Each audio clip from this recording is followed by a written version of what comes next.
Okay, good afternoon, everyone. Yeah, afternoon already.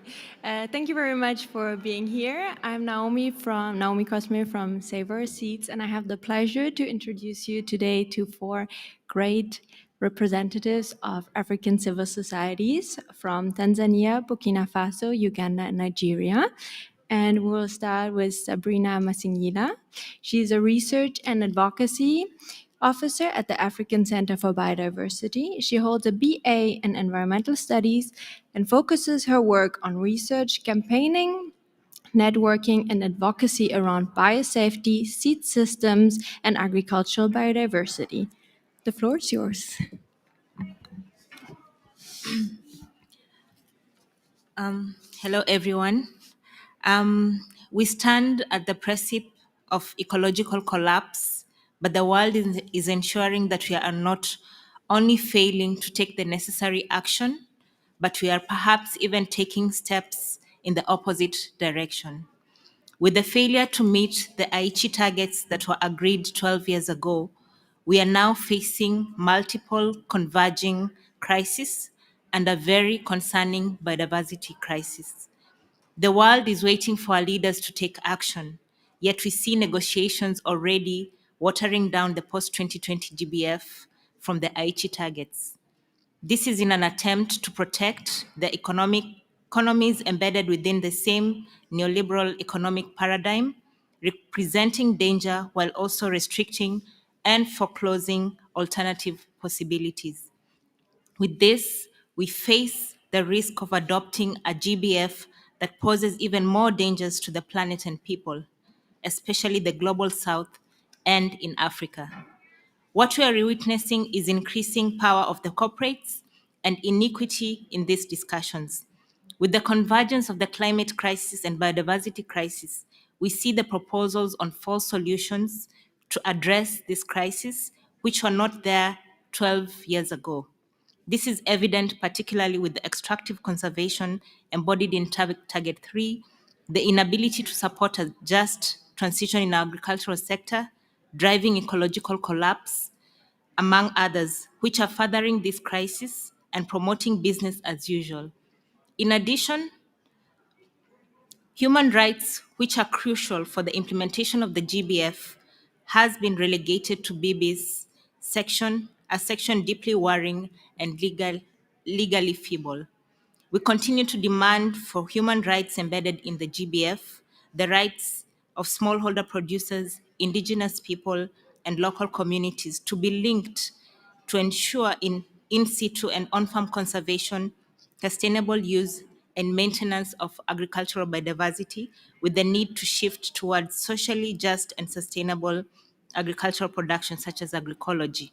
We continue to demand for a transformative GBF, one that will help shift focus from isolated and limited targets to supporting, guiding, and accelerating transitions to fundamentally change the way we provide food, water, shelter, mobility, and other essential social services in an ecologically sound and socially just way now and into the future. Thank you.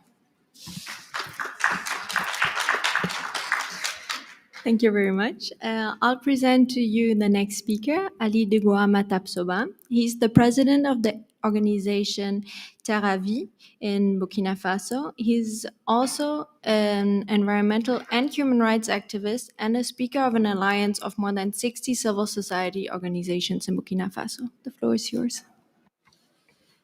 Merci. Thanks a lot.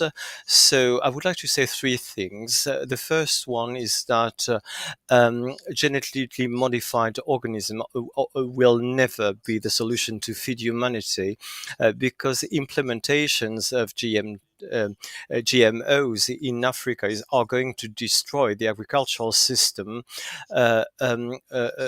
based on quality of sustainable production, and this is what is developing our economy in Africa.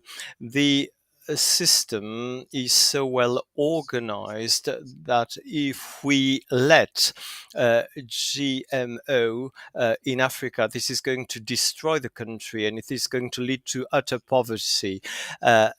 Genetic driving, which is being implemented in Africa at the moment, it's not happened yet, but it's going to happen. It's going to destroy biodiversity, the biodiversity that we have. Burkina Faso has known the failed experience of Monsanto. After using the technology years later, this has destroyed the quality of our cotton and has destroyed the economy, the cotton sector. The second thing we're wishing for is that the principle of food sovereignty, that is the fact that we should leave freedom to each community in the world to produce food depending on the needs, cultural, climate needs, should not be disrupted by hazardous science. This is why we want to say that synthetic biology should be framed with precautionary principles. Otherwise, we're going to destroy African biodiversity if these hazardous science are being implemented. And the last thing we would like to say, we've always said science, yes, but a conscientious science.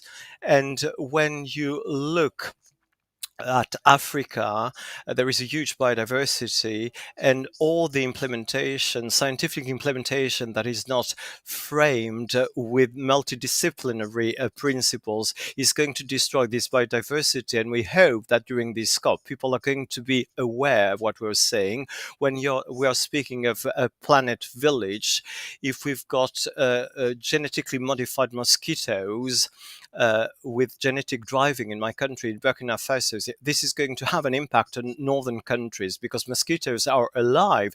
They travel through different mechanisms. So we are asking for solidarity, a global solidarity, citizen conscience, so that hazardous science do not destroy humanity. Hazardous science should not change principles of biodiversity. Thanks a lot for listening. Merci beaucoup. A lot. Is Barbara Nampierveki. She is a lawyer and an activist, and she works for the ETC group. She also works for AfriTAP to assess the implications of new technologies, amongst others, on agriculture and health. Those technologies are supposed to be transferred to Africa, such as synthetic biology. The floor is yours. The African continent has become an unfortunate destination for new technologies. New genetic engineering techniques, including synthetic biology, are increasingly expanding the scope, applicability, and depth of intervention. Although these technologies are presented as critically important to Africa's socioeconomic transformation, actually they have the potential to disrupt and threaten ecosystems and the communities that depend on them. And therefore, these technological advances raise novel biosafety risks that urgently require updated assessment methodologies and regulations to address significant biosafety knowledge gaps and increasing levels of uncertainty about how these technologies will impact biodiversity and human health.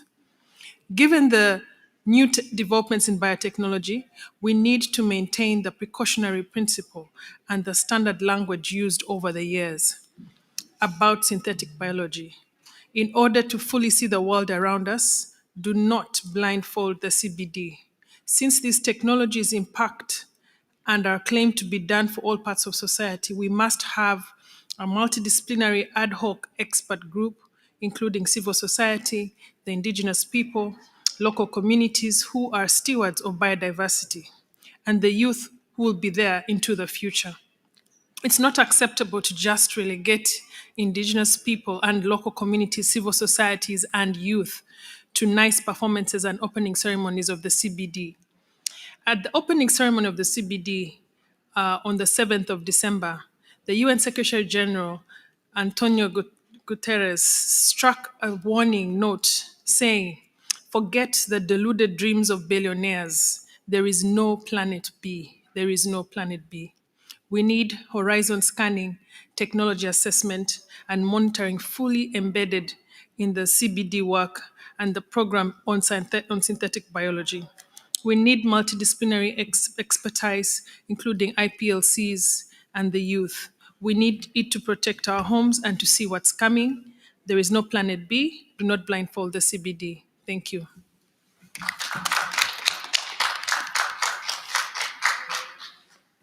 Thank you very much. So our last speaker is Mariam Bassi. She's a program manager for Friends of the Earth Nigeria and the chair of the Alliance for Food Sovereignty in Africa, which is a network of farmers organizations working in 52 countries. She is also a lawyer as well as an environmental, human, and food rights advocate. The floor is yours. Thank you. My colleagues and comrades have said almost everything I want to say. I just want to say that it will be deadly with devastating consequence if our government and people who are in charge of authority allow corporate interest over and above public safety. We simply do not believe that these companies, gene technologies, would help our farmers provide the food that we need in this 21st century. On the contrary, it's going to devastate our diversity, our local knowledge, and destroy many years of sustainable agricultural practices our small-scale farmers have been involved with over time. And it's going to undermine our capacity to feed ourselves. We employ delegates, governments in this COP at the barest minimum to consider the principles and make decisions based on justice, equity, and human rights. Indigenous people, fisher folks, and our small-scale farmers are the ones who actually provide food for our countries, for our people. And these same people are the first victims of corporate and industrial agriculture and corporate bullying. I'll end by saying this. Let's look at the world as a family, as a house. If you sell your house to buy a flute, where will you stay to blow the flute? Because you don't have a house anymore. So for what reasons are we negotiating? Are we deliberating? Are we having these conversations? We should always think that there are people back at home that we're going to answer to. We're going to give account of our stewardship. We do not really have a planet B. We have only one Earth, and we should consider it. Thank you so much.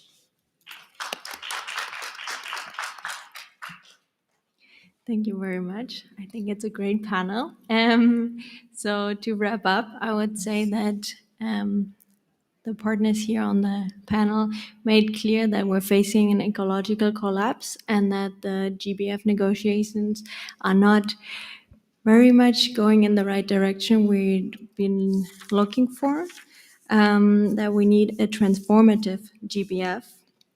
They made clear that GMOs and other biotechnologies have the potential to destroy agricultural biodiversity, and that we need right here to apply the precautionary principle and have a multidisciplinary approach to technology and risk assessment. As someone said, we should not blindfold the CBD, therefore we need proper horizon scanning with a participatory approach. We shouldn't put profit over people, and we don't have a planet B. I think that's quite clear. So we should all remember why we're here, and we just have a few days to make it a good GBF so that once we go home, we can tell the people what we achieved here. If there are any questions from the audience, we'd be happy to take them.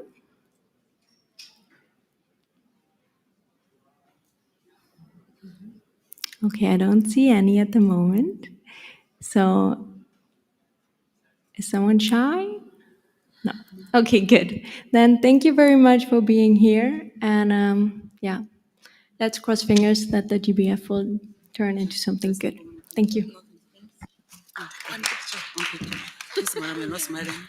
One more picture. Yeah, official photographer. Give him the point. Take picture. One final picture. This Mariam.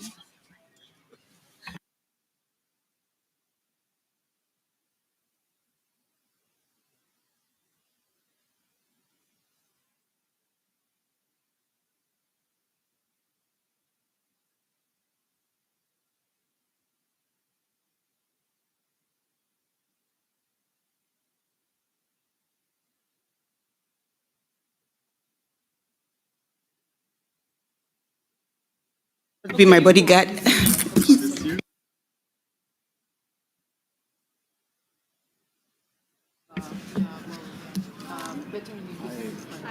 One more. One more.